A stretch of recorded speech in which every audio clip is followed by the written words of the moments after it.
The sun has gone down at Hangman's Hill, and the ghost at Misery Corner isn't walking tonight. So, welcome to the Weird Tales Radio Show, your weekly fix of ghost stories, urban myths, witchcraft, magic, and folklore. And now, here's your host, writer, award-winning journalist, best-selling author, and sometime werewolf hunter, Charles Christian. Hello and welcome to another episode of the Weird Tales Radio Show with me, Charles Christian. Thank you for tuning in again for more weird tales in weird times. We have another big interview this week. It's with American author A.P. Sylvia, and we're going to be talking about vampires. In particular, the difference between vampires in folklore and the vampires we're all more familiar with in books, movies and on television. For example, where did the belief originate that a vampire cannot cast a reflection in a mirror? And there's a spoiler alert. The vampires of folklore were more like shambling zombies than the handsome Edward Cullen in the Twilight Saga or Spike and Angel in Buffy. Right, about our guest. A.P. Sylvia has long been interested in supernatural beliefs and their origins. He's explored the essential texts of vampire folklore and has visited various vampire-related locations. He runs the blog locationsoflore.com, and his first book, Vampires of Lore, Traits and Modern Misconceptions, was published last year by Schiffer Publishing.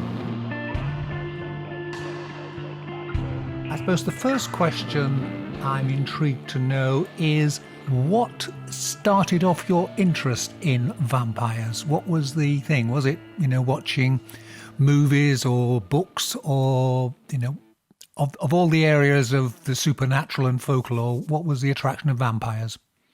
Yeah, well, I've always been interested in sort of supernatural things and spooky things and whatnot ever since I was a kid, right? I liked watching scary TV shows and reading scary books and whatnot. Mm-hmm. So I've always sort of had an interest, and I would watch documentaries about things and stuff like that. But what really got me onto the track with vampires was some years ago now, I was in New York City in Times Square, and there's a Ripley's Believe It or Not museum there, mm-hmm. which has all kinds of sort of strange objects and artifacts and things like that. And one of the things they had there, it was this antique-looking box filled with different vials, and it had a cross and a stake and a mold for silver bullets and whatnot. And it was labeled as an antique vampire killing kit from the 1800s. And I thought it was just a fantastic piece. It just has this amazing aesthetic, and I love the imagery of it all. Yeah. And so after I sort of came home from that trip, I was researching it a little bit. I was like, well, I want to learn more about these vampire killing kits, and it turned out that there was some controversy surrounding the age of them. Some people argue that they're vintage, while others were saying, well, actually, no, they're not vintage. They were assembled, say, in the 20th century using antique pieces. And so one of the arguments for that was that, well, these kits reflect movie vampires and not folklore vampires. And I was like, well, what are the differences between movie vampires and folklore vampires? What were the beliefs? Because I knew there were some differences just from shows I'd watched. And so after having kind of started researching that, I couldn't quite find like a sort of a comprehensive list, go through all the traits and tell me where they all came from. And I just couldn't find that. So I wound up researching it, and I ended up with the book. Right. That makes sense. Yes, I've seen all those vampire selling kits, and the same controversy is over them. And there's a number of them around. Yeah, the ones I've seen are definitely made up things from a later date. There's just things about them that just aren't right. Mm. And what were the main differences? Because, we're all used to the Hammer horror 50s, 60s concept of the vampire, and they can't see themselves in mirrors, garlic defeats them, stakes through the heart defeat them, they're allergic to silver crosses, you have to invite them into your home and things like that.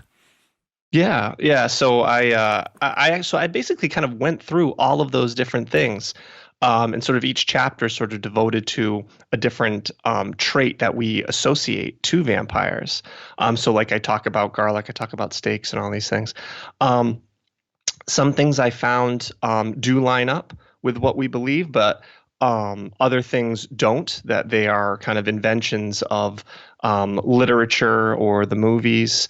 And sometimes even when things do line up, there might be more nuance to the beliefs that's been sort of either sort of watered down or kind of simplified maybe for movies and stuff like that. Mm-hmm. Mm-hmm. I can give you a quick example. Yeah. So you mentioned, say, a stake through the heart, right? So in movies, that kind of, it's they, you kind of have this image of like the hero with the wooden stake and the mallet, right? Mm-hmm. And they kind of creep into the vampire's tomb or whatever. And usually with the staking, they kind of they have to sort of get the stake through the heart in any fashion, right? The vampire could even be like thrusting at them, and they impale a vampire or whatever. Now, in folklore, there's more nuance to the staking. First of all, in many places, it was believed that the type of wood used was important in making the stake, right? So some places the belief was that hawthorn, it had to be made of hawthorn. Other places it was like blackthorn or oak. The explanation for that tends to be that those woods had religious connotations to the people of the time. Mm-hmm. So they thought that it would that type of wood had been used, say, in the crucifixion, something like that. Yeah. So that kind of probably like imbued it with like sort of spiritual or religious power. Yeah. The stake through the heart, destroying the heart, there's definitely beliefs around destruction of the heart to kill a vampire. So that does make sense. But with some of these accounts, when they describe staking the vampire, they actually say they drove a stake through the vampire, pinning it to the ground. So the idea was that you would drive the stake through the vampire into the ground beneath it, such that it was unable to get up. It was unable to rise out of the grave. So it actually kind of turned into this kind of practical thing of sort of making sure the dead stayed in their grave, which is kind of interesting. And one practice that I ran across that I got a kick out of. There was in one account they would take stakes, and instead of exhuming the corpse, they would just drive the stakes into the ground above where the corpse was buried, so that if the corpse tried to rise out of the ground, it would stake itself. Which I thought was kind of funny idea, and something, it feels like something I would come up with. Where I was like, I don't want to go through all this trouble. Let's just do this, and then we can go home. Yeah, dig up the scary vampire to kill it. No, let's just do it this way. Yes. Yeah, exactly. Yeah. Were the stakings, even if you like, in the folklore, the historic types, were they with the vampire facing upwards or downwards? Because I know in some, when you get into medieval and accounts and people are concerned about revenants, things coming back from the tomb, one of the beliefs, if you've turned them so they're facing downwards, they won't be able to get out. Yeah, so that certainly comes up in different beliefs, that if you would just flip the vampire over, they would dig downwards towards deeper into the ground instead of up. The beliefs around, again, these are supernatural beliefs, right? So they change from place to place. So and the beliefs surrounding vampires or revenants, the undead, they were widespread, in different countries, different cultures. So different people had different spins on kind of like, well, here's how to get rid of a vampire. So there was certainly like the notion of turning them upside down. That was one. Some places it was about you decapitate the vampire, something like that. With the staking, from the accounts I've read, the vampire was usually facing upwards, and they would stake down into it. Sometimes there was accounts where like, blood would spurt out or something like that when they did it, which actually from a scientific point of view regarding decomposition actually could happen. Yes. And that's actually what a lot of these kind of beliefs or vampiric signs, there's the theory that people were really just misinterpreting the decomposition process and kind of what they were seeing. When you look at these accounts, it's sort of people trying to make sense of the world around them.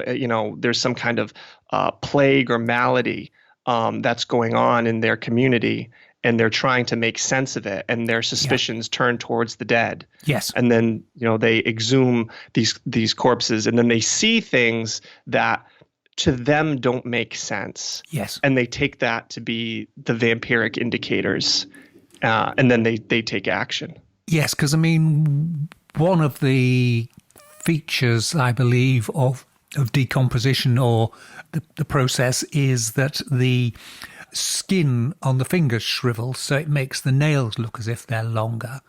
And similarly, around the jaws and the gums recede and things, and so the teeth look longer. Yep. Yeah, that's all. Those are exactly the kinds of things, right? They would see, with maybe the dehydration and all that. Oh, it looks like the hair's grown or something like that. If the fingernails fall off, the nail beds underneath might look like fresh nails to the people who were observing it, or the skin, if like an outer layer of skin comes off, the layer underneath might look fresh, like new to the people that are observing it, stuff like that. You mentioned the teeth, which is kind of an interesting thing. The gums can recede, right, so that the teeth could look longer.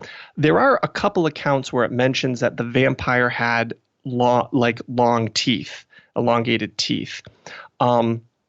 People often, I think modern people might read that and go, oh, they're talking about fangs.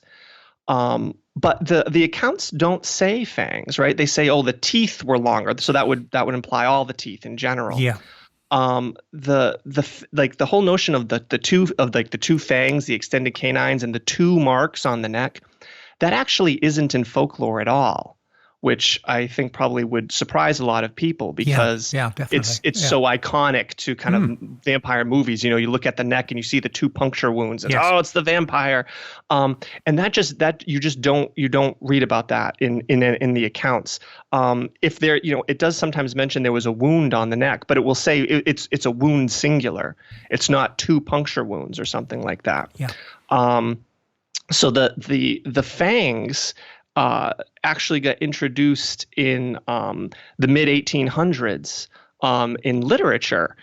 There was a penny dreadful called Varney the Vampire, which ran for quite a while. It was a serial, and in that story, it mentions the vampire having like these tusk-like teeth, and then it mentions the two marks in the neck.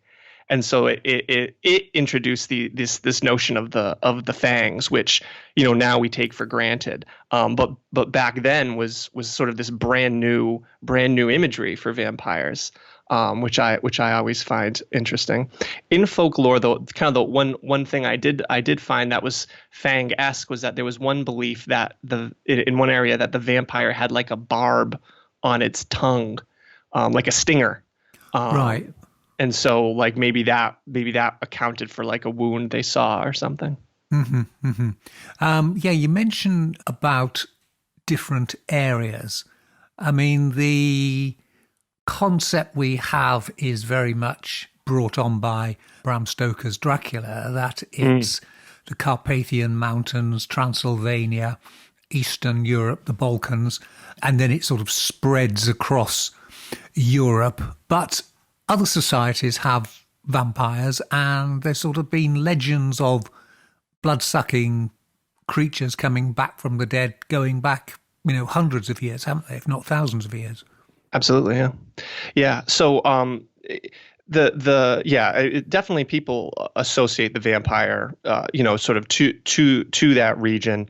But beliefs in the undead, regardless of what they were called, were widespread and go back into history. For me with the book, part of the challenge was trying to hone in on what I considered to be a vampire for the purposes of my analysis. Because when you start reading about vampire beliefs and whatnot, there are all kinds of creatures that often kind of get included in the discussion, right? Because like, oh, it's this monster that lives in the forest and drinks blood and stuff like that. And like, oh, that's like a vampire, right? Like anything that's drinking blood is often kind of brought up in these kind of vampiric discussions.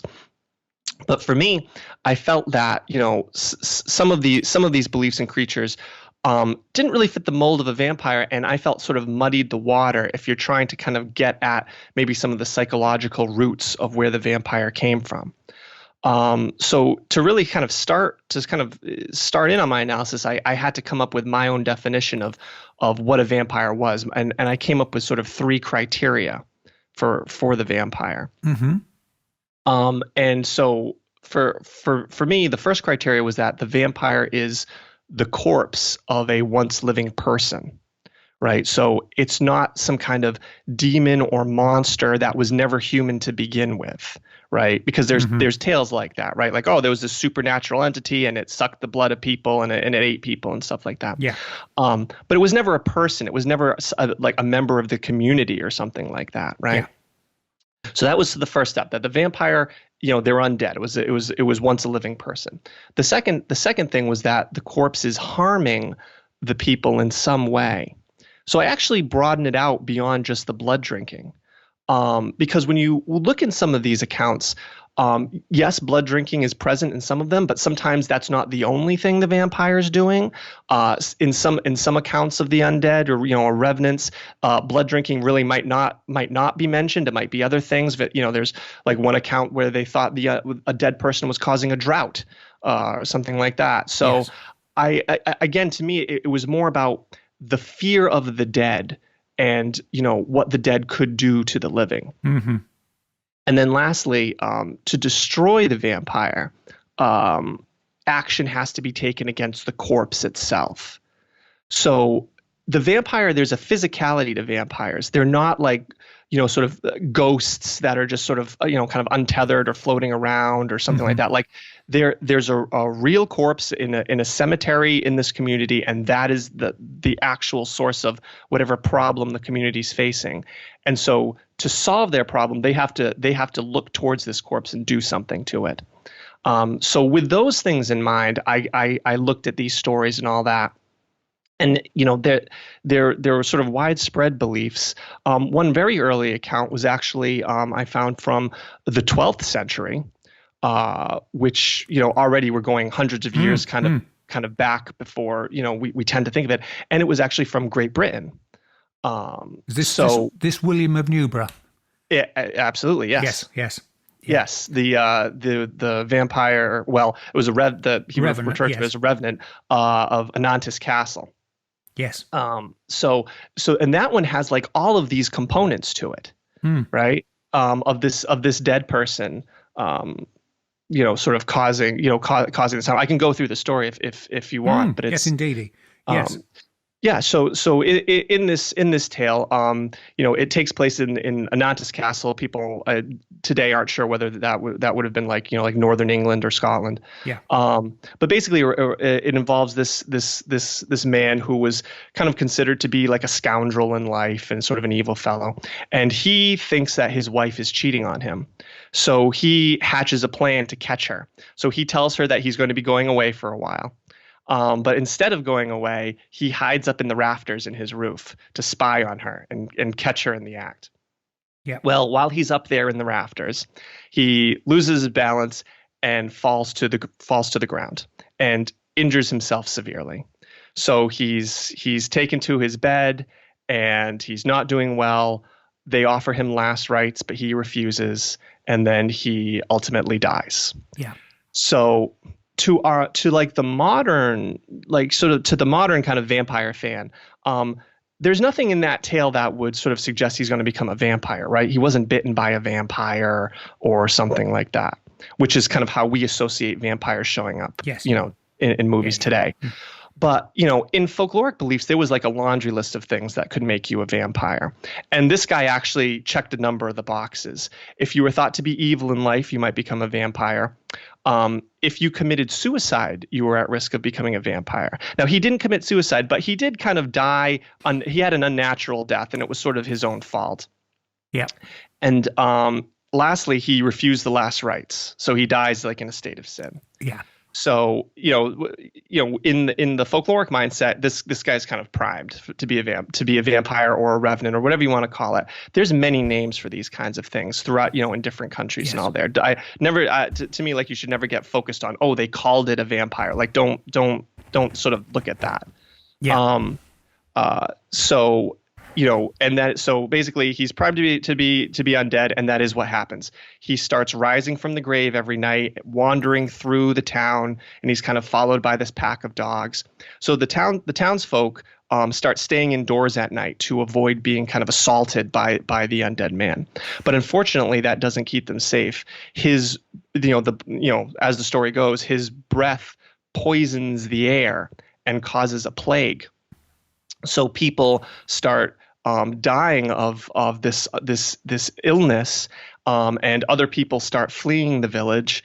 And before long, there's very few people left in the town. So the remaining people kind of decide, they're going to have a meeting and figure out what to do. But these two brothers, they decide to take it upon themselves. They look at it as, the vampire they believed or the revenant had killed their father, was responsible for their father's death.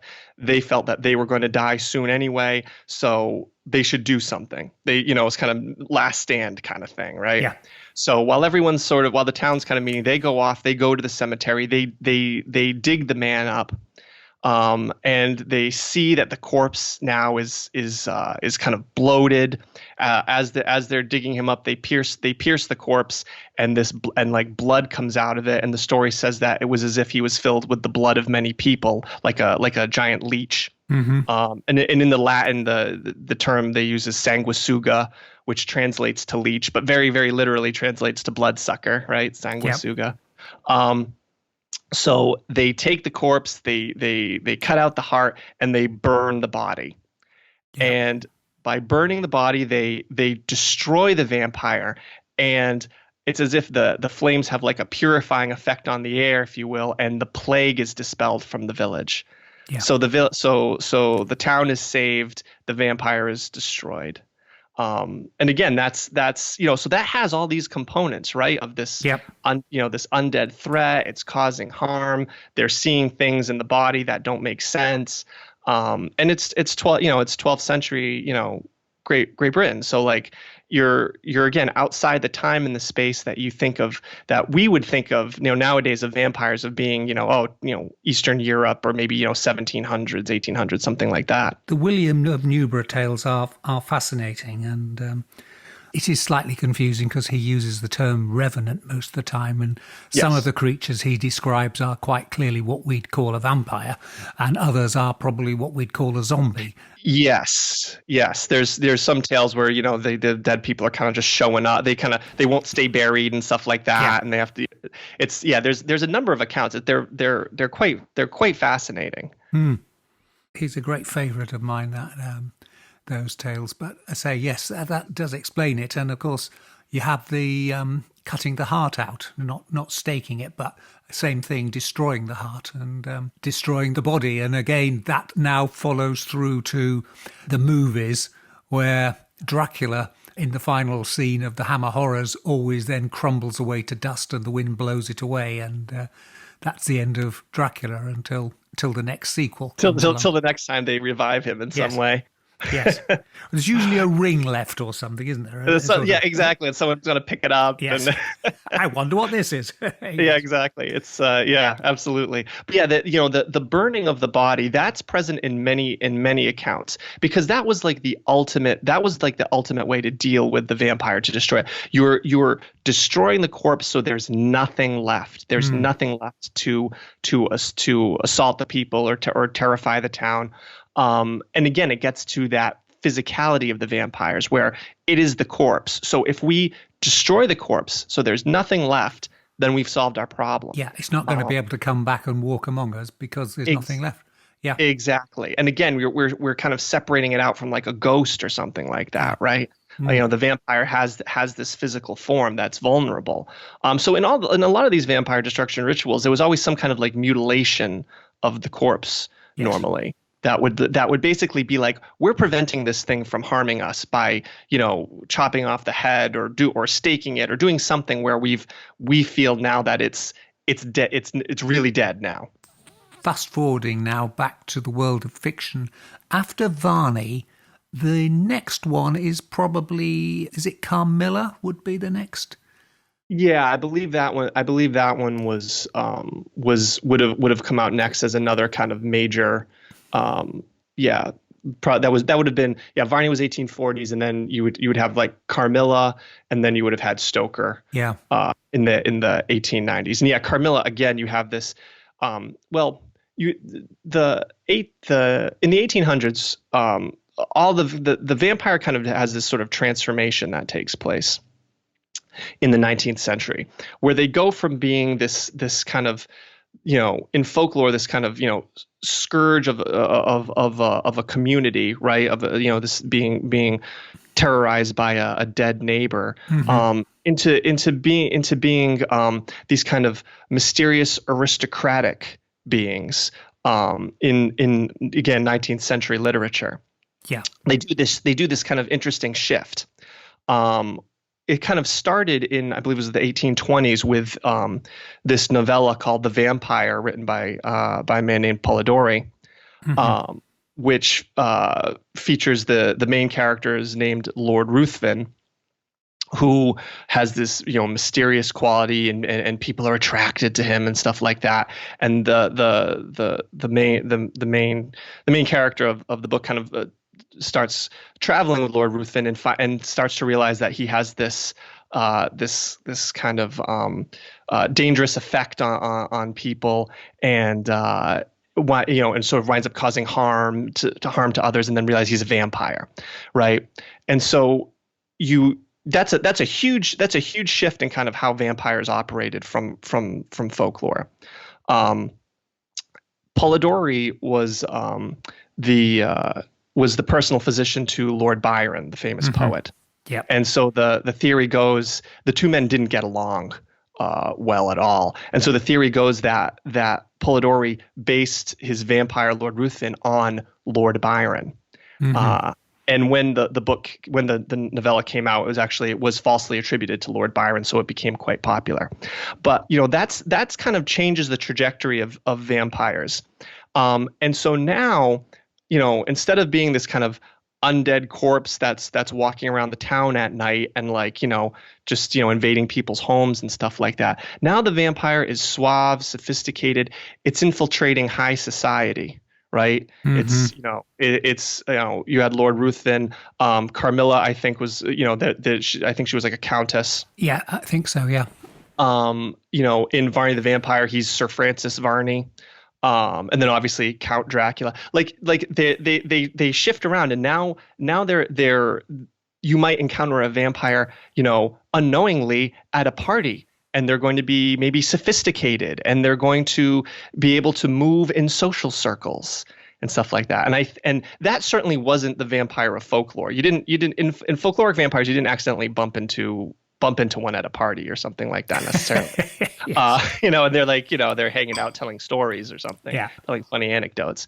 So, and I think that's kind of probably what resonated with Victorian readers of the day, that was something that they kind of found sort of probably that seemed kind of threatening and thus interesting reading to them. Because the person that you meet at whoever's house could be dangerous, and so I think it's probably the Victorian culture sort of influenced that and sort of set it on a certain direction. You're listening to the Weird Tales radio show with Charles Christian. Carmilla also brings in the first of the, I suppose, sexual aspects of it, doesn't it? Yes, it does. There's certainly some implied romantic desire between the vampire and kind of the main the protagonist. Yeah. Yeah. And and you also sort of then I think you take that and you get it into Dracula as well. There are these kind of implied, sort of romantic things and stuff like that.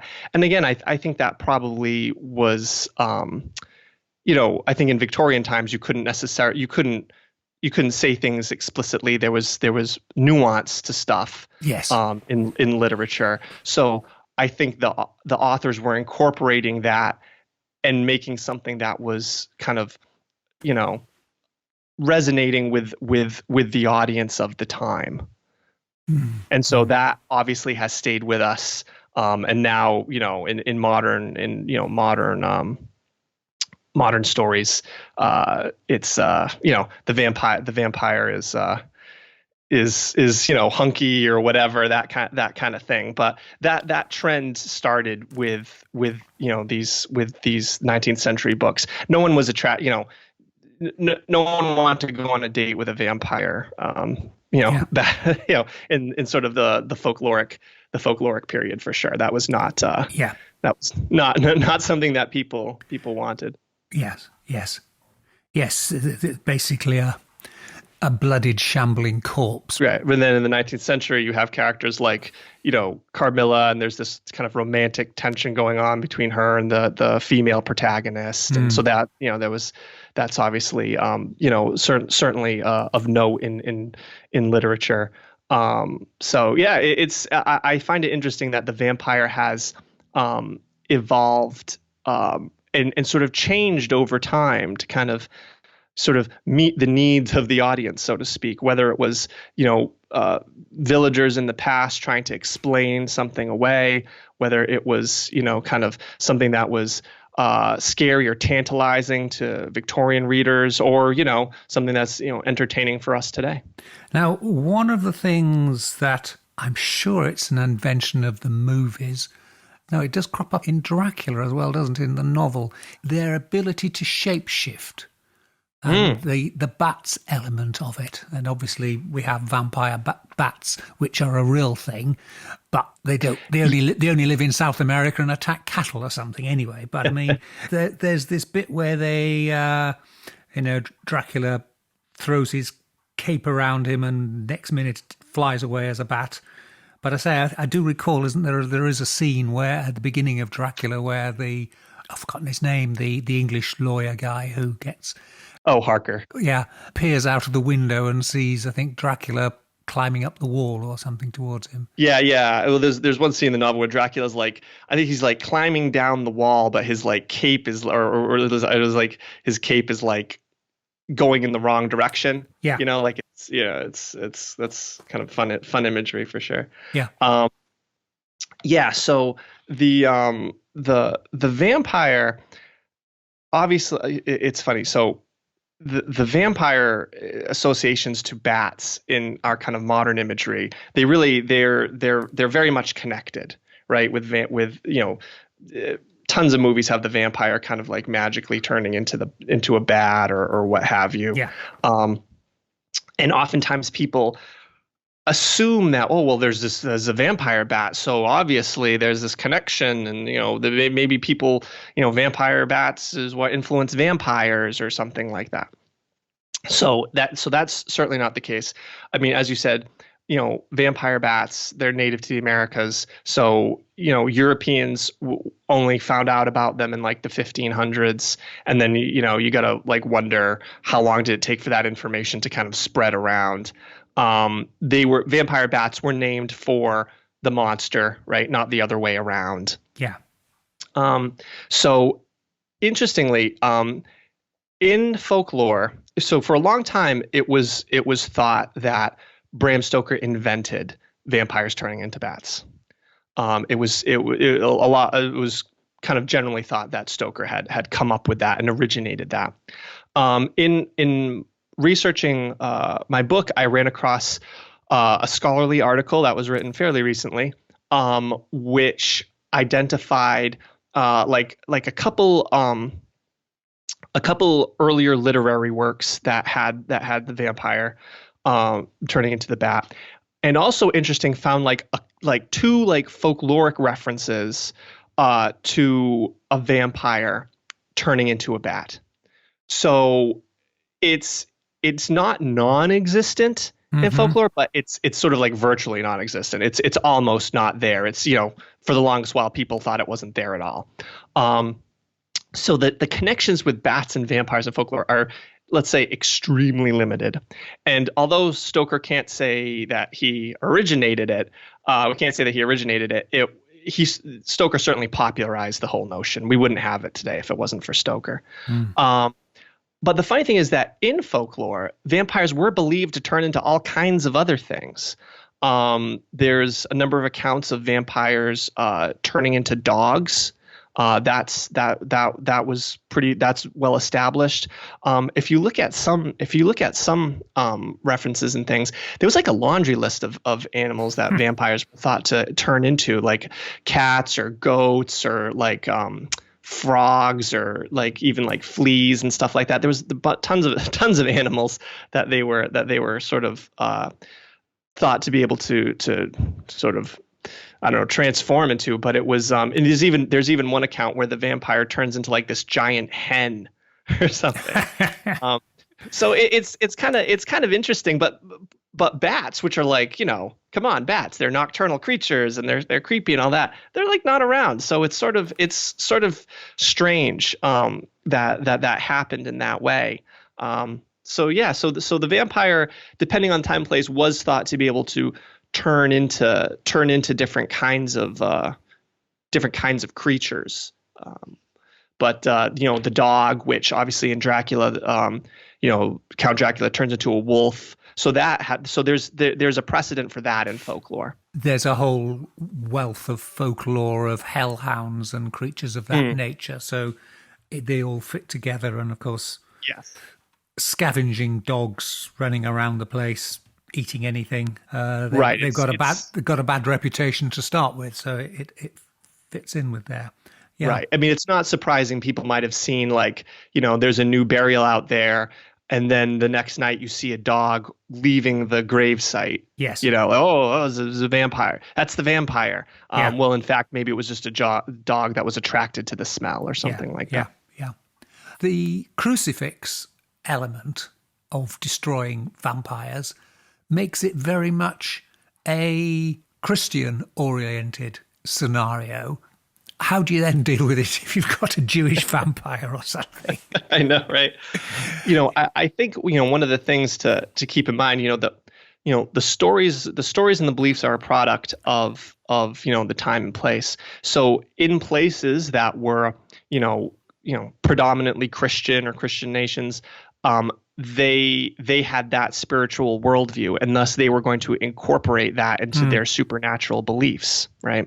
Yeah. So if they believed, if they were Christian, they would believe that the cross had power and stuff like that. So to them, it would have made sense that something that was undead, unnatural, evil would have been sort of kept at bay or overpowered by these religious objects or these religious icons, that kind of thing. Yeah. And so you do find stories that involve this. There's this one story where this soldier this fellow is like traveling past this graveyard and he picks up a hitchhiker by the graveyard, which turns out to be a vampire. So lesson learned there. Yes. And so it's kind of funny. The vampire said, well, take me into town. And so the guy takes the vampire into town, and they come to like these houses, and like the houses, like the doors don't have locks on them, but there's a cross on the door. And so the vampire's like, oh, shut tight. And then, go to the next house and there's a cross on the door. And I was like, the vampire's angry about it. Then they come to this house that has like the gate has like this immense lock on it, but there's no cross carved into the door. And the lock suddenly magically opens, the gates open, and the vampire strolls right in and kills the people inside. So like there's an account right there where it's very clearly the cross, this sort of carved in cross, is keeping the vampire out. And without that, doesn't matter how big of a lock you have, it's not going to keep evil at bay. Yeah. And of course, there's other accounts. People are using holy water. They're sprinkling holy water on doors and stuff like that to try to keep the vampire out and stuff. So all that stuff figures into those accounts where it was present in the culture. I think that totally makes sense. Even again, it goes back to what we were talking about earlier with the stakes and using a certain kind of wood. The wood had religious significance. Yeah, I mean, there's a whole wealth of folklore about different types of woods as well, and it follows through into modern day witchcraft and Wiccan beliefs that certain woods have properties and other ones don't, and so on. So that makes a lot of sense. And I mean, again, it is a fairly common feature of Christian iconography of saints holding up crosses to scare away demons. You see it in medieval paintings and illustrations, and going back to before the Reformation, all the churches would have been painted with scenes like that. So again, the idea of the cross is this protection against evil. That follows through. Well, what about the mirrors then? The fact you can't see a vampire, I know we're heading into movie land here, but those elements of it, they can't see because you always look at Count Dracula and think he's remarkably smartly dressed. How did he get his hair that neat? I know, right? How did he do it? The notion, it's interesting. So with the mirrors, there is folklore relating to mirrors. But the notion of the vampire not seeing their reflection in the mirror is something that we can thank Bram Stoker for. Right. So that he came up with that for his novel. And actually, if you look at Stoker's notes for Dracula, he had planned to also include that the Count couldn't be photographed, or you couldn't do a painting of the Count. Essentially, there could be no kind of visual record of him. In folklore, it was actually, there were beliefs that if the corpse saw itself in the mirror, that it could become a vampire. Because there's been there's been beliefs relating mirrors to the soul, right? And so the mirror is like reflecting the soul, which is why, in some beliefs you should cover up mirrors after someone dies, because the mirror, their soul might still be around, and thus, having your soul reflected might make you vulnerable. Something like that. And so I think with the mirror, with the corpse being reflected in the mirror, I think maybe the notion is that the mirror is somehow then sort of trapping the soul or something like that, and thus sort of keeping it back in the body of the dead person, and thus they're going to become a vampire or something like that. So, with these connotations of, and then I think there were some other folkloric beliefs that, the mirror actually was helpful in making sure a soul passed on or something like that. So it depends on interpretation. But with Stoker, I think given these sort of connotations of the mirror and the soul, it's possible what Stoker was trying to communicate in the novel was that, by virtue of Dracula not having a reflection, that is actually telling us that Dracula doesn't have a soul. Yeah. But obviously in folklore, they didn't think they wouldn't have thought vampires didn't have a reflection, because they were digging people up. It would have been easy enough to hold up a mirror or something like that, and the dead person would have seen the dead person in the mirror. What other aspects of folkloric vampires differ from the media, movie, fictional vampires?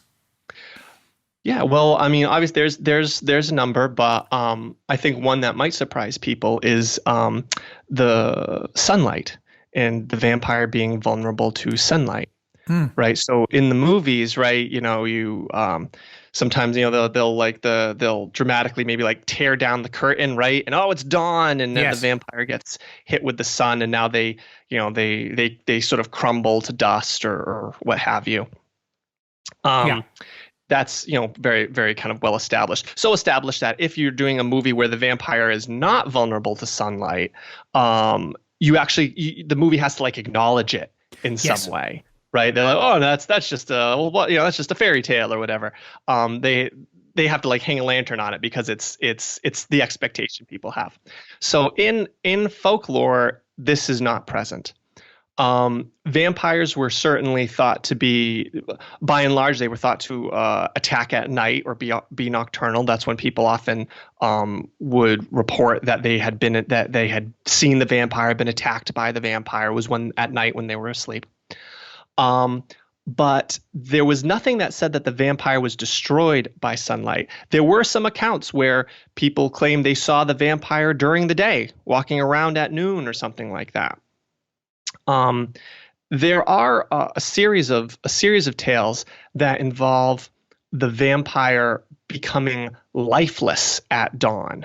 There's a number of them, but they usually involve the hero. It's often there's like a soldier and he's encountered the vampire or something like that, and the vampire is about to he's fighting off the vampire. It's going to attack, and then the rooster crows and the vampire kind of drops dead. Lifeless, dead. I mean, they're already dead, right? But they become lifeless. There's a number of accounts where the vampire becomes lifeless when the rooster crows. They often say like when the rooster crows, rather than dawn, which is interesting. And there's something to explore there. There's actually one account where like this sympathetic hen crows, even though it's not dawn, and the vampire becomes lifeless. So like they trick the vampire into thinking it was dawn. But these stories, They make it clear that didn't destroy the vampire. The next night, the vampire is going to reanimate again, right? Yeah. It's not dead. I mean, there's one account where the soldier is he's saved by the dawn. The vampire is like gone for that time period, and the soldier had learned how to actually destroy the vampire, and it involves burning and stuff like that. So then the people they take the vampire and burn him, and that actually what kills him. The sunlight doesn't kill the vampire. Yeah. So, and honestly, like again, that when you think of some of the actual historical accounts where people were exhuming corpses, that also kind of makes sense, right? Like you have this community that's kind of gripped by fear. They're exhuming the corpse of someone they once knew because they think that it's harming them. They're not just going to kind of leave it in the sun for 20 minutes or something like that and then call it a day, right? That's that's not the catharsis that they're craving, right? They need to feel like they really did something. So the notion of vampires being destroyed by the sun actually came from the movies. It's not present in Stoker's Dracula. Dracula can go around in the day. It came from a very famous film called Nosferatu, Symphony of Terror. That was a German black and white silent film from the 1920s. Even if people don't know the movie, they've probably seen the main vampire in it, or an adaptation of him. Count Orlok is the name of the vampire. He's bald with pointy ears and these like rat-like fangs. Great imagery for this vampire. So in this movie, kind of funny sort of aside about this movie. So essentially the production company Prana Film wanted to make a Dracula movie, but they didn't have the rights to Dracula. So they decided to change certain elements of the plot and character names to avoid copyright infringement.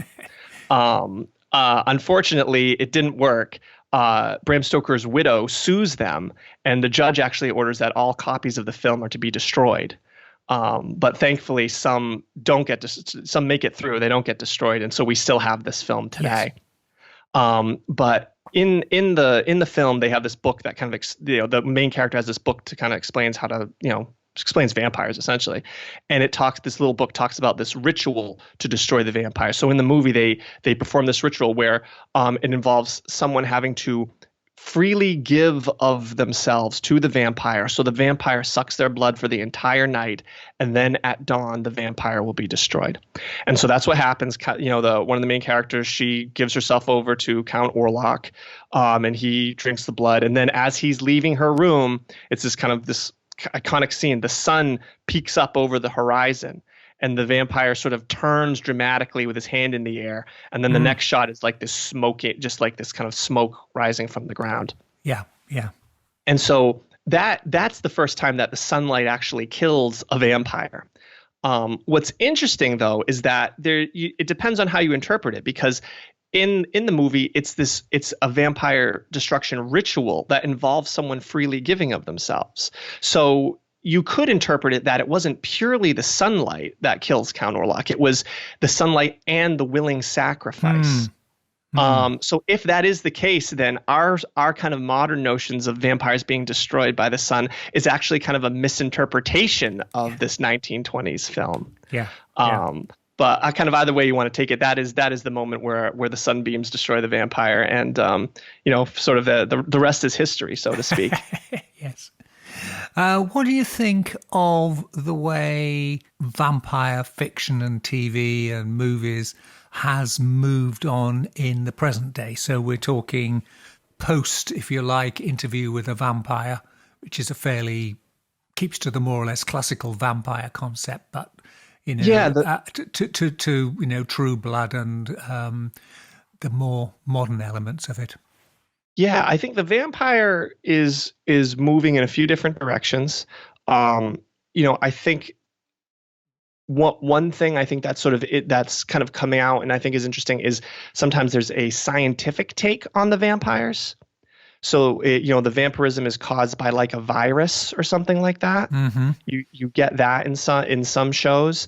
I think that's interesting. I think that probably kind of speaks to the culture where people aren't necessarily looking for a supernatural or religious explanation. They're more intrigued with a scientific or sci-fi kind of thing. Mm-hmm. I think that's that's probably a direction that kind of may proceed. Another thing I think that often gets focused on with vampires is sort of this notion of their eternal youth and their eternal beauty and their immortality, right? Like immortality is very often played up in vampire shows. I mean, there's even some where the person there are humans who want to become vampires so they can be immortal and stuff like that, right? And that's something I think that often that's kind of that came in. I mean, even there's a movie, was it Son of Dracula, where that's a plot point that was with Lon Chaney Jr. It was black and white. But so I think that's something that's becoming more that's been introduced, been around for a while, and shows no signs of going away, I think. And I think that resonates with people. In folklore, there were some beliefs that the vampires had like limited lifespans or something like that, but there was others where the vampire could be hundreds of years old or something. So in folklore, I'm sort of comfortable saying, the immortal vampires were like a thing, but no one wanted to be a vampire. Like people were scared to become vampires. They would like worry about it, like, oh, I hope I don't become a vampire after I die. Right. Yeah. Like it was a thing that people genuinely believed in and could genuinely be nervous about, or nervous about that others would become a vampire. And so there was nothing attractive about it. But nowadays, that resonates with people. And I think it's because, the folkloric vampire, people were looking to explain some kind of illness or plague that they didn't understand. Well, in modern day, we have the benefit of all this additional knowledge. So we know we have germ theory and stuff like that. We understand how these things can go. But science has yet to conquer like aging and death. Yeah. And, I think in our society, that's a fear that people have about, growing old and eventually dying and stuff like that. I mean, it's always been, it's been with humanity forever. But it's something that science hasn't yet conquered. So I think these vampire stories are quite alluring to modern audiences because the vampire has avoided, the aging process and death, and so they're young forever. And I think people are very intrigued by that.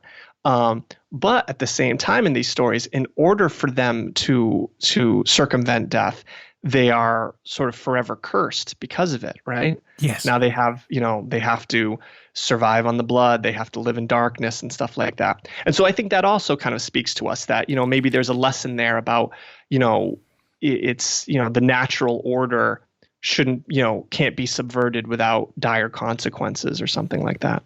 You run a blog called locationsoflore.com, and that's lore, L-O-R-E, I should stress.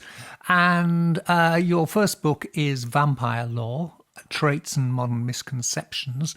Are you working on any subsequent books in this series?